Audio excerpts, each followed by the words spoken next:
Hello, everybody, and welcome to an exciting podcast we have today, and with an exciting guest. So, if you've read the title, which I'm sure you guys have, this is going to be around LinkedIn rental avatars. And yeah, let's give a couple of minutes for more people to join. I see a good number of people already being here. So welcome, guys. Welcome everybody. And yeah, let's welcome our guest today. We have Tordai as our guest today, and Tordai is one of the early users of Aimfox, and he was just running some amazing campaigns, getting some amazing results with the rental accounts. And I said, dude, like, we have to do a webinar, and we have to show people what you've been up to. So yeah, well, welcome. Oh, sorry, I just kicked him out as a panelist. Oh my God. Okay, wait a second, guys. Let me just bring him back in. Um, Jesus. All right. I'm sorry. Promote to panelist. He should be back. Okay, Okay, dude, are you back? I I was I such a good ex speaker for 30 I seconds. I accidentally kicked you out. Yeah, Super sorry about that. All yeah, right. All right. I'm just multitasking here, doing a bunch of things.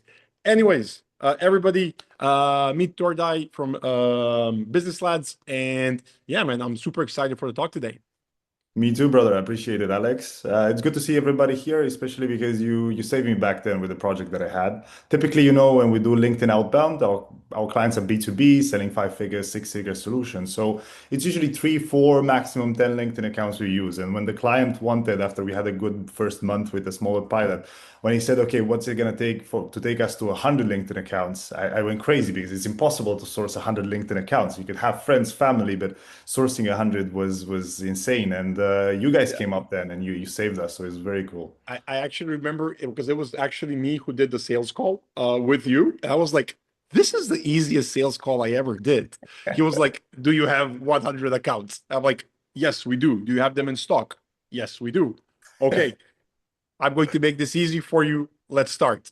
You Yeah, know, it was like we were doing distribution and we were talking like actual physical goods. Yeah. Yeah, because first when we started the project, like the initial offer I made to the client was 8 LinkedIn accounts. And then he said directly, okay, the predicted stats look good. Why don't we do like 100 from the get-go? And I said, okay, 100 might be too hard. Let's start with 20. So we did 20. It went very good. And actually after like 3 weeks, he already said, okay, let's push it to 100. And I did everything I could up until I found you guys. I even bought LinkedIn accounts on the internet. It was actually accounts made in Bangladesh, which were already banned on LinkedIn. The support was not working. So I had a huge hassle. I was actually thinking to tell the client that dude, it's impossible until I found you guys. I think you actually sent a cold outbound DM to me and I replied to it. I actually saw it like 3 months ago before this project, but I didn't have a use case for that. And then I came back to you. yeah. I mean, like honestly, like the whole like LinkedIn account avatar rental, it's a tough nut to crack. But like if cracked, it really unlocks a lot of potential. So I'll just give some context for the audience here, and just like run like basically through what the plan is today. So the plan is Tordai was running about actually not about he was running 100 accounts on Aimfox simultaneously for a client. And for this client, he was able to get about 200 leads per day, if I remember correctly. And the client was a startup that is like a lovable alternative. Yeah. And so the offer, what made it very interesting for me is that this offer was actually the goal was to get registrations for the free account on the platform. So and so this is like he like Tordai like rethought the whole like how you can do outbound for a low value offer. And getting 200 registrations per day is definitely a big result. And yeah, the idea for this, Webby, is just to go over some of the numbers, show you the results that he got, and then just basically pick your brain for as long as we can to get to learn, just to like learn what was happening under under the hood. And of course, we're going to leave time. We're going to actually probably leave quite a bit of time for a Q&A section because I do believe I already see some hands raised, Kate. I already see some hands raised there. So we are going to leave time for a Q&A, and you're first in line. And then we'll just discuss. So yeah, I mean, I'll kick this off with a quick screen share just to go over some of the results, the rough numbers that you got. Can you just confirm that everybody is seeing my screen, seeing what you need to see? Um, all Perfect. right, let me. Yeah, we'll be. Oh, okay, perfect. So I'm sharing the screen with the actual numbers. Okay, so thank you very much, guys. Okay, so I took the data actually for 1 month period, just to kind of keep it like manageable and easy to understand. And in a 1 month period, you sent over 43,000 invites. So that means 43,000 leads were contacted. You sent 50,000 messages, and you got 4,200 replies and 35. So actually, okay, I'm just not going in the right order. So 43,000 invites, 35% of them were accepted. You sent 50,000 messages to those accepted connection requests, and you got 4,200 replies. So when you look at the reply to lead ratio, we're looking at just under 10% here. And at a big scale. So this is a scale that not a lot of people do, even on cold emailing.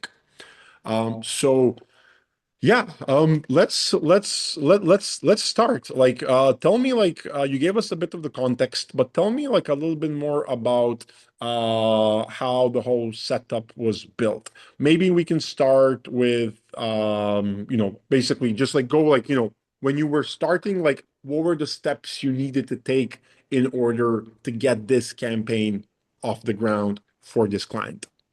Yeah, it was an interesting case, because you'd think the world is divided into two types of funnels. So you have like a B2B tool, you do outbound, for example, smaller scale, but you sell like high ticket. Or you do, let's say, a very small subscription in SaaS where it's like $5 a month and then you do full B2C. You don't do outbound, you just do marketing and hope it's like a click funnel. I think there's like a segment in the middle which is huge, but is not treated by either marketing agencies or lead generation agencies, which is we call it B to small b or like B to big C, meaning like tools like Lovable, for example. We could take like $50, $20, $30, $200, depending on a subscription, to people who have, let's say, an active LinkedIn profile that use email regularly so you can reach out to them. They are freelancers maybe, so they're making some good money and then you can monetize it. And for these guys, ads and marketing in general wouldn't work. And imagine that my client was a Lovable alternative. Of course, they claim it's better than Lovable, but the target market was the same. So web designers, web developers, and ICPs like that. So in that case, you cannot compete with Lovable in marketing. They're just completely overflowing the market with everything. So when it comes to having inbound leads, it's virtually almost impossible to do it without millions to spend on marketing. And then when it comes to outbound, it's not going to be worth it if you just send a few emails a day or like have two LinkedIn accounts doing outreach. So you need to find like the middle ground in it, in which you can scale it to hundreds of LinkedIn accounts, which each can send 100, 150 connections every week. So that's 600 a month. And then if you do it multiplied by 100, it's going to be a huge amount of volume that you can do. Now, the biggest benefit and why the client wanted to work with us is they were doing a bit of TikTok before, like TikTok UGC content, and they had very bad inbound leads. So they couldn't control it. It was a lot of random people that would never be qualified to pay. One of the key assets you have in outbound is that you can control the ideal customer profile you reach out to. So you can put some filters up and you at least know that everybody you talk with is actually a web designer or a web developer or a product manager or whatever you want. So he wanted to get in contact with as many people like that as possible, make them actually try the tool. And then after that, they would trigger their conversion funnel where they would get emails, they would try the tool, they would like it, they would buy more credits and so on. So we had to reverse engineer it because we have very good stats on all of our clients when it comes to B2B and enterprise, but you cannot scale it as much. So the first thing you need to have is a huge TAM, right? We have clients which are selling, for example, to live music venues in the United States. It's like 2,000, which are ICP. You cannot do this approach for them. Yeah. But when you're targeting, for example, web developers, I think I even did an assessment, is like millions of people like that in the world. So your total addressable market is big. Of course, you filter it out. Is it in the US? Is it in Europe? Depends on what you want. So first big, huge problem was sourcing the leads. Because of Yeah. course, it's very hard to import a list of 30,000 leads. So you have to do micro lists at every step in order to import this systematically and get into the system. And this allows you to use, let's say, purchasing triggers, maybe some ICP scores. You can use combinations of keywords. Maybe you can use somebody that is a web developer or a web designer, but they work at a company that has above 11 employees. So what we did is that we structured every lead list and we did these micro lead lists. And then we launched targeted campaigns on them. Now, So this part, so this the pre-work part where you structure the leads, you build the lists. That was all that was done off of Aimfox, and it was like you doing it independently, cleaning the list and everything, and then uploading the ready to go list. so we did it through Aimfox as well. Of course, we use the Sales Navigator filters, which you guys comprise very well. But we had to do this micro list so that we make sure that we control the audience where we actually reach out to. Okay. Okay, that makes sense. That makes sense. Because I remember because I know if you're doing if you're adding like 50,000 or 40,000 leads a month, like one thing is having a big TAM, but the other thing is finding out who is actually active on LinkedIn. Because one of the struggles that I see a lot of companies, especially companies coming with a cold emailing mindset, they're like, I have a list that's good, and I'm just going to reach out to it. But then you have the other thing is how many people in that list are actually active on LinkedIn, and that is a struggle that I see a lot of agencies struggling with. So what did you do to make sure that you are targeting only the people that are active on the platform? Hello? I think we dropped you. I think we lost your connection. I think we lost Tordai, waiting for him to get back. You guys can still hear me, right? Yeah. Okay. Let's give him. Okay, he's back. All Okay, right. Hey, this time it was your fault. it was me. This Yeah, time it so was you. All right. yeah, no So worries. so my question was, what did you do to make sure that you have a list of active users on LinkedIn? Yeah, so the first thing you always do is you put the posted on LinkedIn filter. So of course, everybody who posted in the last 30, 90 days, you're gonna take those. The problem is most of the people that are active on LinkedIn are not necessarily posting. So at Yeah. some point, let's say 90% of the active LinkedIn profiles are not actually posting. So what do you do I then? think the number is like 2% of the people post once in 30 days or something like that. Like it's super low. Yeah, yeah, which is very bad for you if you completely obliterate that in the first week or two of the campaigns, which we actually did. So like it's 37 acceptance rate. It was actually very high at the beginning when we were targeting people that are posting. After we switched from that, of course, the things Sorry, you said the changed. acceptance rate was 60%. Yeah, at the beginning when we're targeting people that actually post on LinkedIn. But that just destroyed it just reduced your list by a lot. Yeah, yeah, by a lot. But of course, we do the volume, so it compensated a bit. And we try to find different things that we could do in order to evade that. So for example, we took people that are in groups of web design. We would assume that people that actually entered into groups are people who kind of use LinkedIn more often than the ones that are not active on groups. But it's still not the best filter possible. And I remember that we talked about this. If the single best thing you could do to raise your KPI of connection request acceptance rate, if you just do filters on Sales Navigator and import them, is to verify the number of connections of the people that you target. And you cannot do that automatically. At least we didn't find any solutions. Even with Clay, it was quite difficult. And I really appreciated that you guys worked on it and you're going to Yeah. launch it soon, from what I Yeah. understand. Yeah, yeah. Honestly, yours was like probably the biggest feedback on that point. So you told basic for context for people in the audience. He said, I need a way to filter the profiles in my audience that have more than 200 connection requests. Sorry, more than 200 followers or connections. And then and honestly, it sounds like a simple feature to implement, but like working at a big scale on a big system, it's not. And it is a feature that we are launching like super soon. And it's a feature that I think, like based on what the data that you've given me and other users, is literally going to like double like the success rates of campaigns. So yes, like 200 plus connections is the filter. We're also adding, by the way, different filters such as like we already have a filter if the profile has a premium subscription or it doesn't. And we are also adding a filter where if the profile is ID verified, if it's a verified LinkedIn profile or not. So you're going to have like and a bunch of other filters as well, but you're going to have a bunch of filters you're going to be able to use to filter your list natively inside of Aimfox. That's going to piss off a lot of researchers. I mean, we have, for example, a small department where it's just people manually verifying the profiles based on the filters you put on Sales Navigator, open each profile, make sure it's good, make sure it's active, either they have connections, premium, or they actually have a verified profile. So it's a very tedious task. So you would rather have SDRs actually doing messages and everything instead of this, but it's the Yeah. single easiest way to lift your KPIs in connection request acceptance. Yeah. So you just brought up the next topic I want to talk about, messages. So you got Yeah. 4,000 plus messages per month.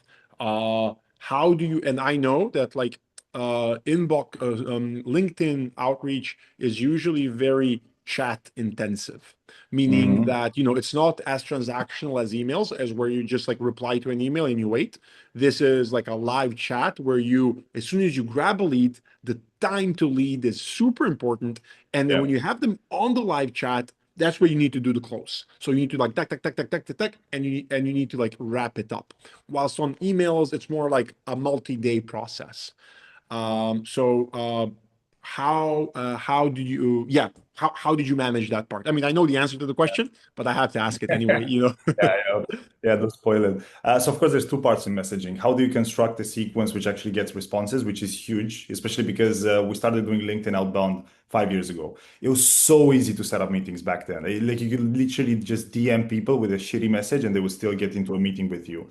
Things have changed now because everybody, of course, is doing LinkedIn. It's very easy to automate. Just put some filters, put it in an automated campaign. The key part, of course, is the copy. Okay, the first key part is having a very good profile that looks familiar to them and that it will make them accept your request.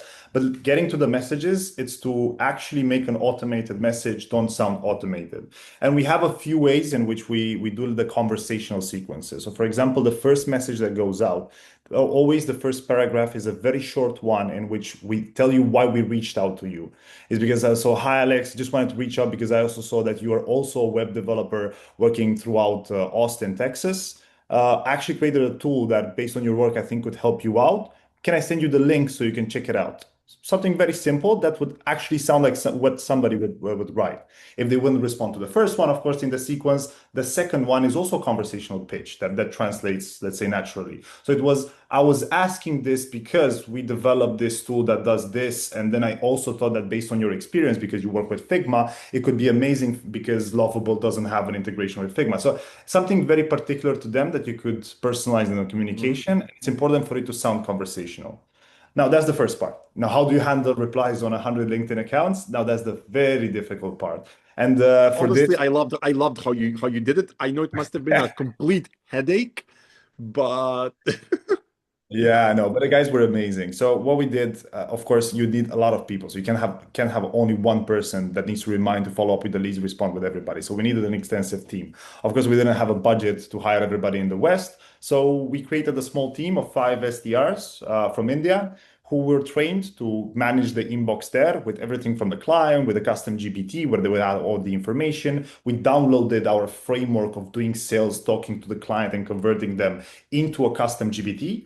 And basically, whenever they were in doubt, they would just copy paste the reply from the lead, put it in GPT, and then get a reply and push it back to the lead. It was a team of 5 people, nonstop monitoring the inbox and replying to oh, everybody. interesting. So they were actually using GPT for the answers. They weren't actually typing them out because I was like, because I was actually like putting you on a spotlight, like looking at what you're doing. I was like, these are good replies. Okay, that's Yeah, of course. We encourage creative freedom, of course, but we have to onboard them very quickly. Like the client, we Yeah. were in a project. He said, okay, let's do 100. We found a way to do 100. Next week, we had to start. So it wasn't enough time to onboard everybody and actually teach them all of our frameworks. So we had to create a system which is foolproof, Yeah. download a custom GBT, in which you have the framework. Yeah. Yeah. By the way, like one of the features that is in our pipeline is an AI SDR that replies Beautiful. to your messages. So it's the valleys out there, beware. We're building something Don't cool understand in how the background. crucial would that be because in lead generation, of course, if you automate all the parts, you have the research automated, the sequences, the inbox management is the last thing. Of course, you need like a very good AI SDR who understands your framework, doesn't hallucinate and gives the good replies. But if you do that, you could end up in the scenario in which you have a one-man agency handling 50 clients at once because everything is handled and you become a system engineer instead of a lead That is, generator. that's exactly the goal. And I think the whole, like a bit of off topic, I think the whole world is moving in that direction with the development of AI and everything. And like the goal is like, we want to build everything for really big scale. So like, if you can get 100 accounts with us, then you can get AI SDR that's going to handle all the replies, and you by yourself, you can manage the whole operation, you know. That would Um, be crucial. yeah. But of course, to give the caveat, this only works in high volume situations. For example, we have Yes. clients Yeah. that sell to manufacturing companies, billion-dollar companies, highly technical people, plant managers. They could smell an AI generated reply. So for Yeah. that, you need a person that actually understands the business and thinks the replies. But for anything that is large scale, easy to do, yes, you could use AI there. Although I'm Yeah. personally against the AI slop, and I think at one point it's going to kill our inboxes. But I guess business is It's business. gonna kill the internet, dude. Like, Yeah. it's already dead. Uh, Yeah. I have a question for you. If you're not okay with answering it, it's completely fine. So you're an agency, and a lot of the people here in the audience are agencies. Some are probably software owners and founders. And by the way, guys in the audience, like, let us know what you do. Are you an agency, or are you an in-house GTM for a product? So my question is like, how much do you charge a client something like this? For the big one or for the small ones? So for the scale of like running this, for like this scale, like running 100 accounts, getting the results that we discussed. So like, Okay. what is that going to set the company back?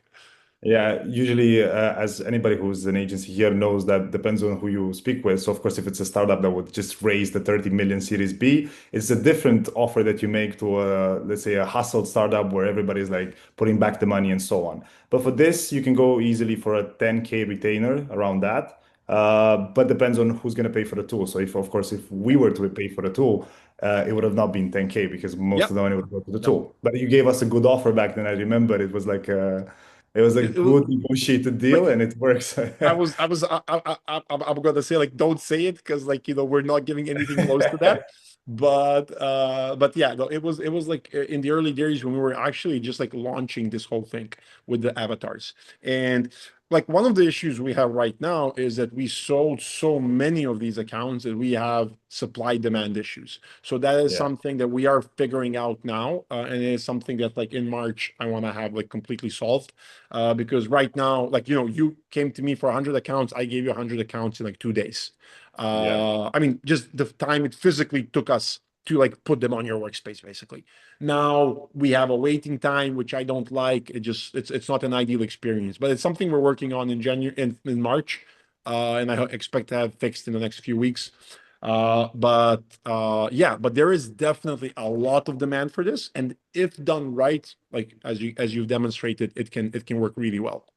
yeah. And I don't know if you went through the process of trying to buy LinkedIn accounts on the internet. Yeah, well, like I'm gonna be honest, like we tested a lot of different approaches, Yeah, and the process of anything we did externally always yeah, is a pain in the what. yeah, So the bottom line is we do this in-house, we grow it in-house, but the thing is to give a stable LinkedIn account, it takes time. The more time we invest in the warm-up phase, the better that LinkedIn account is going to be. And we came to a point where we were reducing that warm-up time to deliver orders because we were under pressure. And then at one point I just said like, okay, now we stop, we slow down, and we don't compromise on the quality. So we're going to make you wait longer than I'd like, but at least what you get is going to be of good quality. So, Yeah. but it's a bit of a limbo. We got, Right. by the way, a lot of answers in the message here. So yeah, I see a lot of agencies and GTMs. So a very qualified audience we have here. By the way, people are asking for your company web link. You Yeah. can drop that. You can drop that in the chat. No, no, more than welcome to.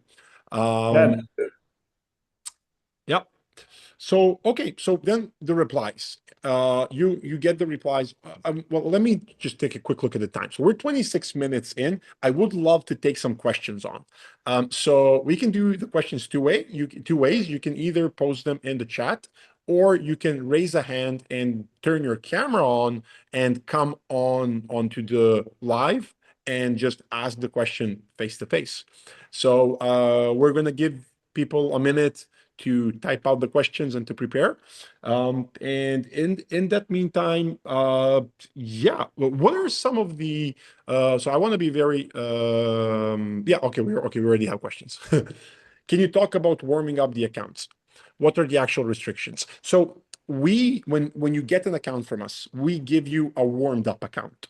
So the account warm up is something that you don't need to do, or it's something that like we would suggest maybe do like a week or two, but we literally have a button in the app that says warm up, and you turn on the warm up and it just gradually increases. But we give you a warmed up account already in the vast majority of cases. Again, sometimes we want to be extra safe, and we turn on the 2 week warm up on your account. Yes. Okay. So okay, there are a lot of questions. Uh, Yeah. So Okay, so let's go for this. Okay, results on adding connection requests, notes versus no notes. So did you yeah. send notes in the connection request? And This what's is your take on that? Yeah, this was a big one for us, especially in the early days, and we tested it. So at this point, in more than 4 years, I think we sent over 2, 3 million connection requests. I don't know, and we tested it at scale. It's always better to have a connection note when you actually have something valuable to tell. So, for example, I tell you, "Hi, Alex, saw your post about this specifically, and since I do this." I wanted to connect, which you cannot do at scale. It's impossible to do at scale. Even if you put clay, that will hallucinate in some situations. So if you don't do that, which you have to do manually, don't put a note into that. What is more important than the note, because just imagine how you see people when they add you. You go to my network, you only see their picture, their name, and their headline. You have to look like them. So, for example, if somebody in sales GTM adds me on LinkedIn, I instantly accept it. If it's a production manager in manufacturing, I'm gonna deny it because it has nothing to do with me. So, what you want to do is have a profile which is nice, good looking, looks premium. I think I would have something valuable if I accept your request. And your title and position looks like mine. For example, whenever we do sales, let's say we have a client that does a platform for influencer marketing. All the accounts we use for outreach, all of them are directors of marketing, head of marketing solutions, because we're going to target directors of marketing, head of marketing solution, and they want to Peers. connect for there. Yeah. But in the Yeah. essence, don't put a note unless you can actually personalize it in high quality. So just for the people in the audience, remember when you send a connection request to somebody, they see three things. They see the profile photo, they see the first and last name, and they see the headline for the account. So like that is like what they see in the preview when they're accepting their connection requests, and those need to look good. So it needs to be a good profile photo, and the headline is very important because at a skim they need to understand Yeah. what you're about. Just a small note, stay away from the business buzzwords, like smart architect, those headlines helping small B2B companies increase by 10x their funnel, like how Yeah. people do it. That Yeah. screams sale. So nobody's going to accept that. Of course, some people will, but most not. So next question. I heard you talking about 100 LinkedIn accounts. How do you set that up? And let me just type it here. Yeah. So basically, that's the whole point. So like with Aimfox, you rent the accounts. They come ready to go in your platform on Aimfox, and you just shove leads in them, and you're good. Now, the only thing, as I did say, is like currently we have a lot of demand for this, and there is probably a 10 to 15 day wait time before we can actually deliver the accounts. So yeah, let's keep on moving because there are quite a bit of these Alex, questions please, which before are all that, very good. yeah, Um, I think you're in the farming business, brother. It sounds like you're in the farming business. yeah. So accounts which get banned, how to remove the ban? Well, that's a good question. That's a good question. So there is no way of really removing the ban because, well, depends. So there are two types of LinkedIn accounts you can use. One can be an ID verified LinkedIn account. The other can be just a regular LinkedIn account that is not ID verified. Now, if the avatar that is not ID verified gets taken down, and we get usually about a 10% ban rate, monthly ban rate. So if you have 100 accounts, about 10 of them are going to get banned per month. We just replace those. So we swap those in with new accounts. Now, this is not like this is like not a big issue because like even if you look at cold emailing, you like your mailboxes start being flagged for spam. So it's a similar concept. Now, we're playing around with some ID accounts, verified accounts right now. I'm not sure if we will be scaling that. We're working on it. But with those accounts, you do have a way to get them back. Basically, you do the ID verification, you Yeah. wait 1 or 2 days, and they're back. So yeah, let's keep on going. So okay, then let's see this one. If someone is starting LinkedIn outbound alongside email, how many LinkedIn accounts should they set up to send enough volume to achieve results similar to email? Okay, I can answer this. Basically, the so this is how you do the math. If you're reaching out to 500 leads per day through your cold email outreach tool, instantly smart lead, whatever your email bison, whatever you're using, we integrate with all of them. And if you're reaching out to 500 leads with one LinkedIn account, rental account that you get from us, you can reach out to about 20 leads per day, maybe 25 leads per day. So then it's just a question of doing the math. So if you're reaching out to 25 leads per day, that means that you need 20 accounts to contact 500 leads per day.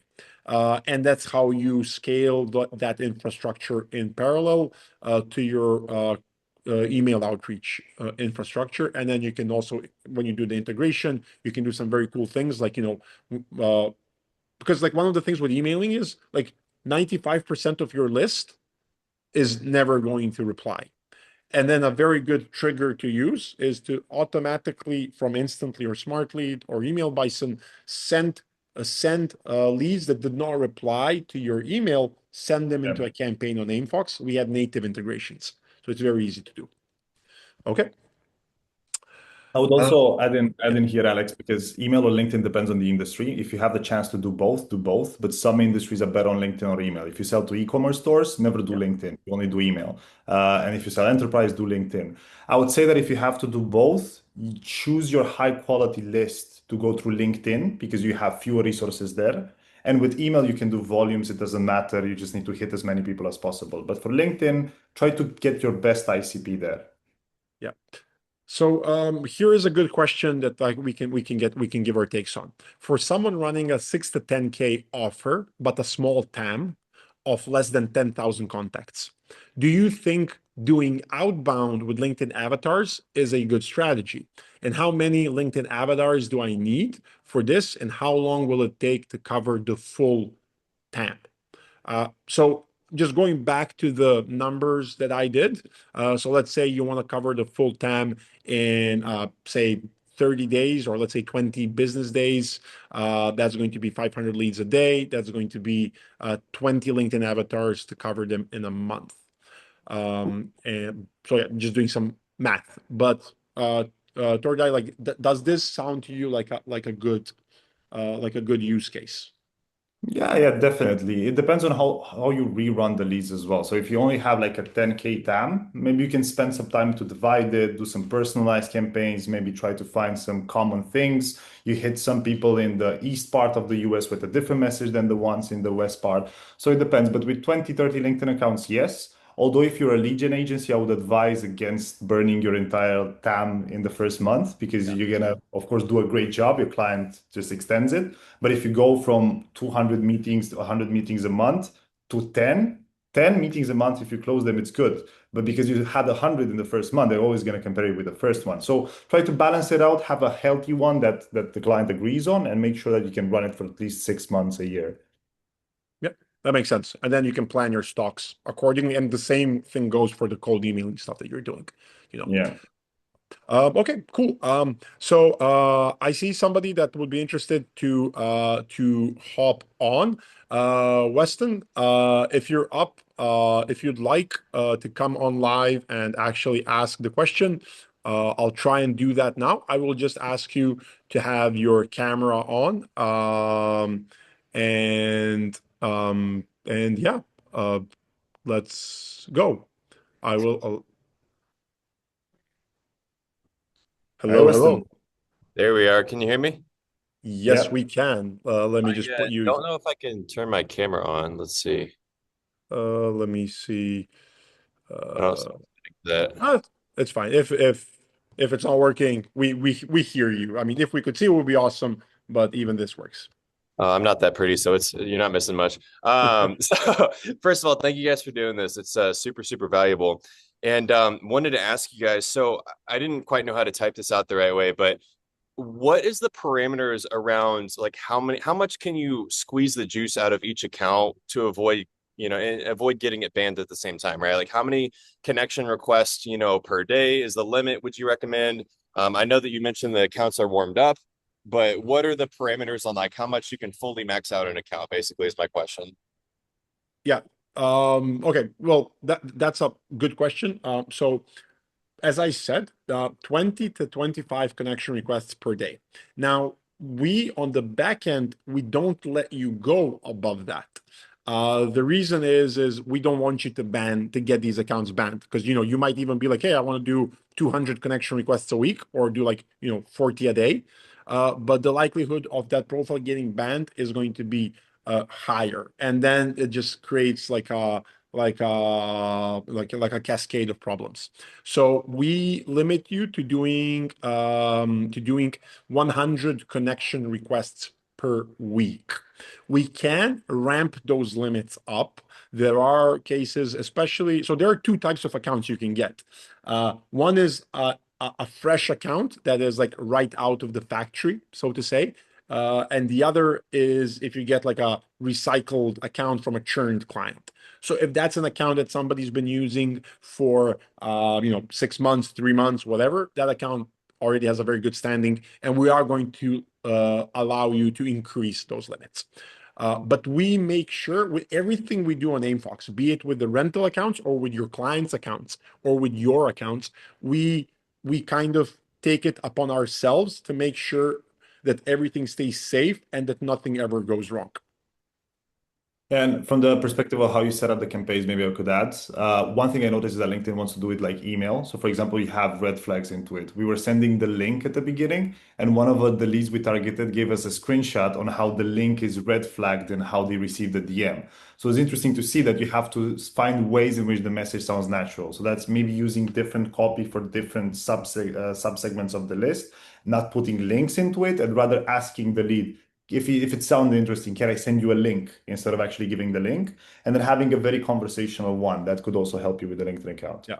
And the link issue, the link flag, it's a very good point because it's based on the trust score of the sending account. So if Yeah. you're doing it from your own LinkedIn account and sending a link, the link is probably not, the flag is probably not going to happen. If you're doing it from a LinkedIn account that has been only on the platform for like 3, 4, 5, 6 months, the trust score or the SSI score for that account is obviously going to be lower, and they're going to be like looking at these things. Yeah, Got it. Thank y'all so much. yeah, you're welcome. Cheers.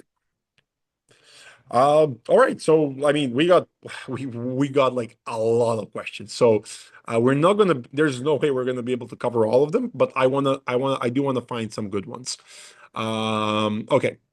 What are the thresholds? That okay.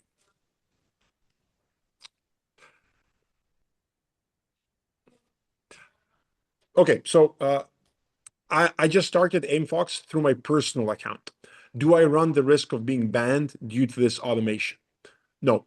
So, the very simple answer. The bans that we are talking about are strictly related to rental accounts, just because those are accounts that we created a few months ago, and they are basically not linked to real people. If you're using Aimfox with your own LinkedIn account that you've been using for a while, that you haven't created just yesterday, then you have absolutely nothing to worry about. We don't see any bans on the system, and we have tens of thousands of connected LinkedIn accounts Yeah. on Aimfox running. And also to add here, because 2 years ago when we're let's say we were taking a lot of clients, we had at least 20 LinkedIn accounts restricted. So first, it depends on the tool. Good tools will not ban it because the way they send the messages. But second, we tested it. We restricted the same account 4 times. It's very impossible or rare, let's say it's very rare for them actually to delete your account. So every single time they restrict your account, first to 2 hours, then 24 hours, then 48, you have to submit your ID, you submit it. And then most of the times after the first time they restricted it, they will never restrict it again. But as long as you run the system right, you don't abuse it, and you had some activity before, and then you don't go from 0 connection requests sent a week to 150, you should be fine. So that's not a problem. But even if it happens, don't worry, they never delete your account, you'll get it back. Yep, that's a good answer. We have another question here that I want to answer. And I'll read it out. If you focused on GTM on your local SaaS business, is it possible to link to the SalesNav subscription and flag connection invites to a specific lead list? So if I understand this part of the question correctly, yes, through Aimfox, you are able to like basically follow the whole journey and just trace everything back to the LinkedIn profile, to the list, to the campaign. So yes, you have that data. And is the data available around acceptance rates of connection requests with or without 300 less than 300 characters in intro text? So this would be like you can do you have the data of connection acceptance rates, but you have to do you run your own A/B tests and see which flows perform and work best, and we give you all the data that you need. Yeah. So and yes, Bas says that it's clear. I'm glad I handled the question. Okay. Basically, let me see if we can pick something else up. What is considered a good SSI range? Now that's a really good question, and again, this question has two sides to it. Again, like, are you looking at your own LinkedIn profile or are you looking at the rentals? And and then like, what do you need this SSI score for? Now, the SSI score is important because it shows how LinkedIn looks at your LinkedIn profile you're renting. What we've seen is that we need a minimum of 10 on the SSI score to get it stable, you know. Now, what is considered a good SSI range for your own personal profiles? I mean, again, like I think a healthy range is like 40 to 60. Anything above that is exceptional. Anything below that means you're probably not putting in a lot of effort into this. So yeah. Okay, so here's a good question that we've answered, and Mark probably just joined a little late. How many managed accounts were used to get to 200 leads per day?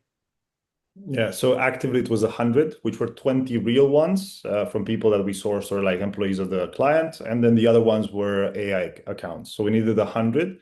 And we had better days with them 200, worse days than under 200. So like it depends. But the average, let's say, was around 160, 100 to 80. And we usually during the week it was 200. Yep. Yep. That's it. Um, all right, like we're 45 minutes in. I think we can slowly start wrapping this up. If there are any last minute questions that you feel that we didn't answer, I saw there were a lot of questions being repeated, so I just kind of skipped through those. But yes, basically, I would like to thank everybody for joining. This is something completely new we're bringing to the market. And we want to bring scale to LinkedIn outreach. The biggest issue for LinkedIn outreach, why everybody goes for emails, is because of the lack of scale. And this is us showing you that scale is possible. Is there a minimum order quantity? No, there is not. You can take one account, but just keep in mind that like you're not going to get crazy results with just one account, because the aim of the game here is scale. And if you're just going to be using one account, try and get your client's account or your account or whoever you're using or your team's account. So this is a numbers game. Same like with email. I will entertain one more question from Jordan. Can we talk about campaign structure on 100 accounts? One campaign per account, all 100 on the same campaign, split between multiple. So I can tell you what's possible. You can put 100 accounts in one campaign on Aimfox. I have a campaign running with 419 accounts in one campaign. So it's technically possible. Tordai, should you do it? Yeah, so my advice is to have multiple LinkedIn accounts into fewer campaigns rather than the other one. Because maybe you had like a larger list in this one, a smaller in the other one. So you're not using the full capacity of how many requests you can send because you evaporated the leads on the one that was smaller and then you left the one that was bigger. So it's usually better to have fewer campaigns. Maybe you do them based on copy and you put the same LinkedIn account so that they change the copy. You know, one campaign has one copy, the other one has another one, instead of having each account with each campaign. And it also is better for statistics because you could rule out the fact that the profile mattered in the what was the best message question if you have all the LinkedIn accounts in all the campaigns. Yeah. When I'm not feeling lazy, I try and break down my list into as many campaigns as possible because that's the easiest way. And this is regardless of emailing or LinkedIn. I do the same on both because it allows me to test different things. So like I would just duplicate the campaign and change just one thing about it, and then Yes. duplicate the campaign and then just change another thing. And then you know the sample if you're working on. Okay, everybody. Yeah, that'll be it for today. Thank you all very much for joining. You know where to find Tordai. There will be a recording of this video on our YouTube where you should subscribe. And yeah, if this is something that is can really take up your lead gen game, if you want to explore it, talk to our team, talk to our sales team, and we can demo you and we can show you what this is all about. Which is the YouTube. Just go to Aimfox official on YouTube, and you're gonna be able to find it there. And yeah, and remember, Aimfox is a LinkedIn outreach tool. We're not only a rental tool. So we give you everything you need. Rentals is just the extra sauce on top.